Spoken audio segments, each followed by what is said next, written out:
કુળદેવી પ્રસન્ન હોવાના 11 ચમત્કારી સંકેત તમારા જીવનમાં પણ દેખાય છે આવા સંકેતો. નમસ્કાર મિત્રો, હું તમારા જીવનમાં છે ને એવા બદલાવ આવી રહ્યા છે જેનો કોઈ જવાબ મળતો નથી. શું તમને વારંવાર એવું લાગે છે કે કોઈ અદ્રશ્ય શક્તિ તમારી રક્ષા કરી રહી છે? શું તમને સ્વપ્નમાં મંદિર, દીવો, સિંહ અથવા ત્રિશૂળ અથવા દેવીનું સ્વરૂપ દેખાય છે?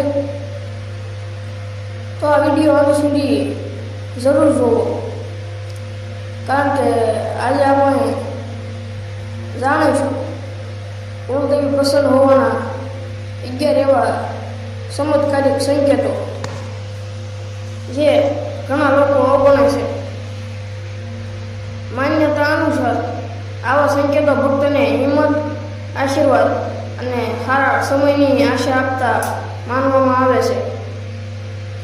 જો તમે આશા દિલથી તમારી કુળદેવીમાં શ્રદ્ધા રાખો છો તો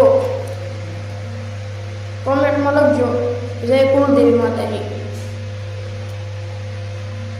વધુ સમય ના ગુમાવતા આપણે વિડીયો ચાલુ કરીએ. પહેલો સંકેત: સપનામાં દેવસ્થાન કે મંદિર દેખાવું. ઘણા લોકો કહે છે કે જ્યારે ભક્તિ વધે ત્યારે સપનામાં મંદિર, આરતી, પ્રકાશ અથવા દેવીનું સ્થાન દેખાય છે. આવી માન્યતા છે કે આ આધ્યાત્મિક જોડાણનું પ્રતીક હોઈ શકે છે. બીજું, અટકેલા કામ ધીમે ધીમે પૂર્ણ થવા લાગવા. લાંબા સમયથી અટકેલા કામ અચાનક આગળ વધવા લાગે. નોકરી, ધંધો કે પરિવારના પ્રશ્નોમાં સુધારો થવા લાગે. ઘણા લોકો તેને કુળદેવીની કૃપા સાથે જોડે છે. ત્રીજું, મનમાં અચાનક શાંતિ અનુભવવી. તણાવ વચ્ચે પણ મન શાંત રહે, ડર ઓછો થાય અને અંદરથી આત્મવિશ્વાસ અનુભવાય. ભક્તો તેને દિવ્ય આશીર્વાદનું એક સુંદર પ્રતીક માને છે. ચોથું, પૂજા દરમિયાન દિવ્ય સુગંધ અનુભવી. કેટલાક લોકો કહે છે કે કોઈ અત્તર કે ફૂલ વગર પણ પૂજા સમયે અચાનક સુગંધ આવે છે. આ વ્યક્તિગત અનુભવ છે જેને ઘણા લોકો શુભ સંકેત ગણે છે. પાંચમો સંકેત: માતાજીની ભક્તિમાં મન વધુ લાગવું.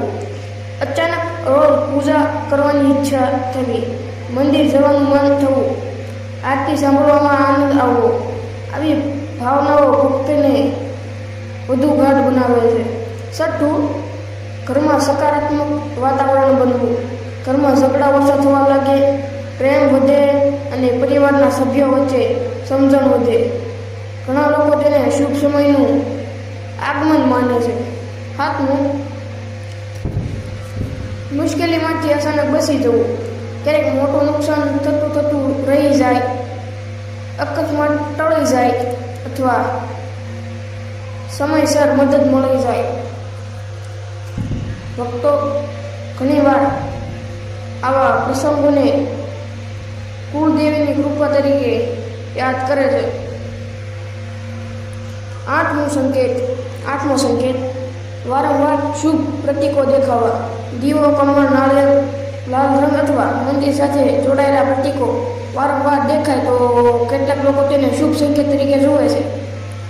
નવમો સંકેત: જીવનમાં નવા સારા અવસર મળવા.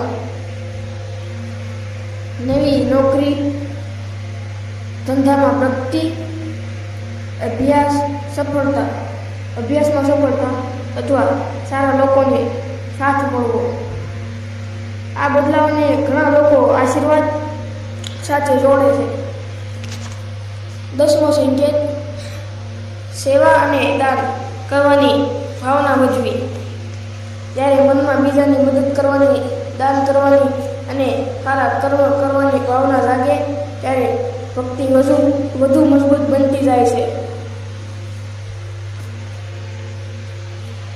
અંદરથી 11 દરેક મુશ્કેલીમાં અંદરથી હિંમત મળવી. સૌથી મોટો સંકેત એ છે કે પરિસ્થિતિ કેટલી કઠિન હોય છતાં ફક્ત હિંમત નથી હારતો. વિશ્વાસ અને શ્રદ્ધા તેને આગળ વધવાની શક્તિ આપે છે. મિત્રો, આ બધા સંકેત અલગ અલગ લોકોના અનુભવ અને ધાર્મિક માન્યતા પર આધારિત છે. દરેક વ્યક્તિનો અનુભવ જુદો હોઈ શકે છે. સૌથી મોટું આશીર્વાદ સારા કર્મ, સચ્ચાઈ, કરુણા અને અડગ શ્રદ્ધા છે. જો તમને આ વિડીયો પસંદ આવ્યો હોય તો વિડીયોને એક લાઈક કરો, ચેનલને સબસ્ક્રાઈબ કરો અને બેલ આઇકન દબાવો, જેથી આવા ભક્તિભર્યા વિડીયો સૌથી પહેલા તમને જોવા મળે. કોમેન્ટમાં જરૂર લખજો, જય કુળદેવીમાં. મળીએ આગામી ભક્તિમય વિડીયોમાં. જય માતાજી મિત્રો.